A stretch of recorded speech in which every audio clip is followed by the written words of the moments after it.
République am na sañ-sañu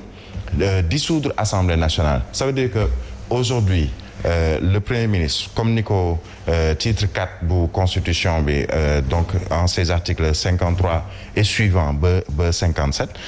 gouvernement bi moom mooy conduire coordonner li ñuy woowe la politique de la nation définie par le président de la République muy le chef de l'État Macky Sall et ce gouvernement-là est responsable devant le président de la République responsable devant l'Assemblée nationale tey Assemblée nationale am na sañ-sañu woo Premier ministre lu ñu woowee naka lañ ko doon woowee sax mooy politique déclaration de politique générale bi nga xam ne Premier ministre ko doon def da koy defaat bu ñëwee assemblée mën na ko jox li ñu wooyee mën na def motion de censure pour xam le ni motion bi mooy gouvernement bi li ñu bëgg ak li ñuy def nii man d'accorduma ci ñu sàkku ñu dindi fa gouvernement bi waaye président de la République foofu am na sañ-sañu tas assemblée nationale mooy dissoudre assemblée nationale. Moustapha Niasse avait annoncé que 2022 day bàyyi donc 2022 foog ñu am li nga xamee ni moom mooy élection législative kan la ñuy teg bopp assemblée nationale qui sur le plan ordre protocolaire ci institutionnel mooy deuxième personnalité de l'État est-ce que dañ fay teg ku mel ni Amadou Ba pour qu'il soit le numéro 2 après le président Macky Sall pour préparer peut-être li ñu woowee Dauphinat boobu pour 2024 est-ce que dañ fay teg keneen et surtout il y a des noms qui reviennent Mimi Touré revient Aminata Touré pour le poste de premier mandat du président Macky Sall. Il y a certains diront que Macky bëggul troisième mandat léegi def na premier mandat wala deuxième mandat bi entamé na ko après élection territoriale yi élection législative day am sur le plan politique il faut que mu wane ni am naa doole au plan territorial mais tamit am naa doole ci élection législative yi puisque am naa le maximum muy la majorité léegi nag cette majorité là comme on dit qui veut gouverner day ànd ak majorité boo xam ne dañ koy mën a jàppale ci boobule gouverner muy ci territoire yi muy communes yeeg département yi mais également ci assemblée nationale parce que loi boo indi ñoom dinañ ko voter beaucoup de supputation on va pas disserter sur le sexe des anges comme on le dit ni insulter l'avenir mais ce qui est sûr c'est que c'est un acte pour moi éminemment politique. Politiquement, tout à fait. On te dit que non, c'est ce qui socio-économiquement qu'on l'a, mais je pense que c'est plus pour peut-être satisfaire certains au plan politique et redistribuer les cartes nañ ko mën a waxee au plan politique autre chose. Alors déjà si keroog ba président Macky Sall toogee ci nguur gi ci 2019 ba mu supprimer poste premier ministre on parlait déjà de politique déjà de ça alors là benn révision de la constitution s'impose pour ñu indiwaat encore le poste du premier ministre on va dire que continuité lay doon tout simplement politique waaw d'abord premier jàngat bi mooy li président def du gàcce ci politique du gàcce du gàcce parce que politique surtout politique publique du affaire bu statique affaire bu dynamique la des fois di ngay def say projection am noo ko calculer nga ñëw ba ci terrain bi war la yeneen imposer la ay réalité léegi nag dafa des sa capacité de réajustement et tey jii président premier njàngat bi mooy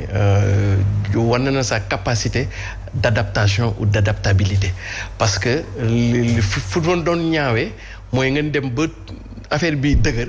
nga mu leen tu vas droit au mur ngay incité di dem boo demee da ngay mbëkk mur bi mais le fait que nga dellu ginnaaw loolu aussi acte de grandeur la acte de leadership la. Est-ce que de stratégie aussi. Très bien parce qu'en faisant de la stratégie et puis on fait aussi dans le leadership et aussi quelque part aussi dans la grandeur loolu mooy première lecture bi. Deuxième lecture bi ma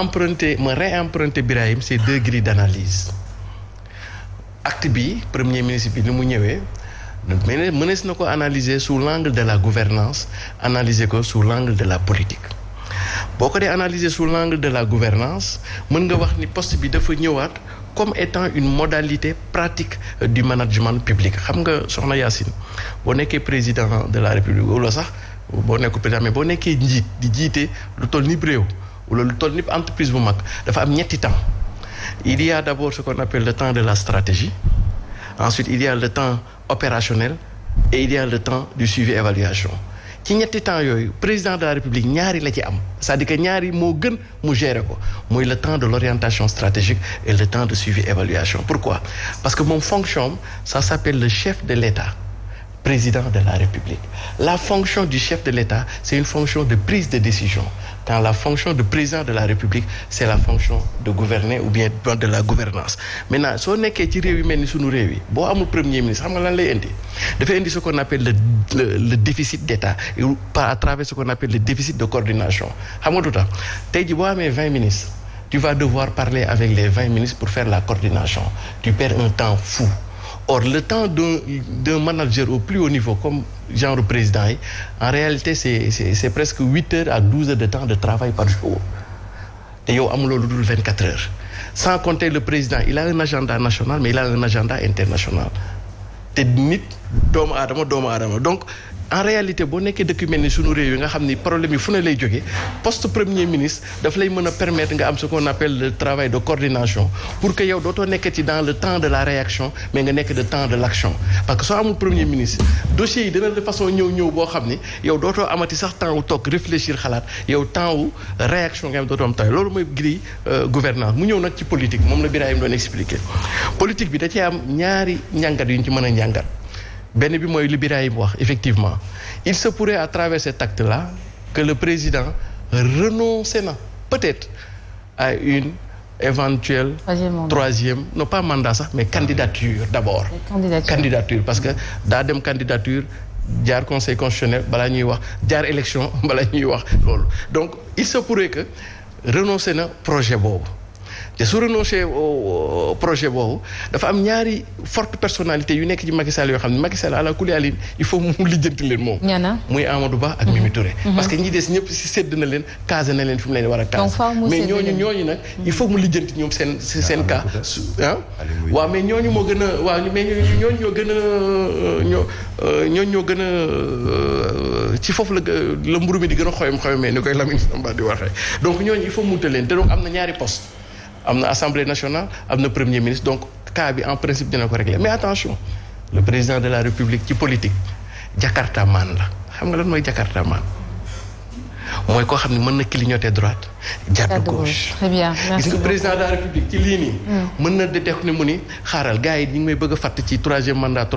xaaral ma dérouter nag seen orientation su ma ñëwee samp poste premier ministre comme ça les feux seront braqués ci poste premier ministre bi dauphin ma teg samay affaire bu ñu nee temps ma jël këf affaire yi jël. l'avenir nous édifiera de toute façon n'est-ce pas Mbaye. non yow yaa def président Macky Sall càq-càq quoi yow Siré dafa jël président def ko càq-càq. waxul càq-càq Jakartaman mooy dañ ñi di def càq-càq rek.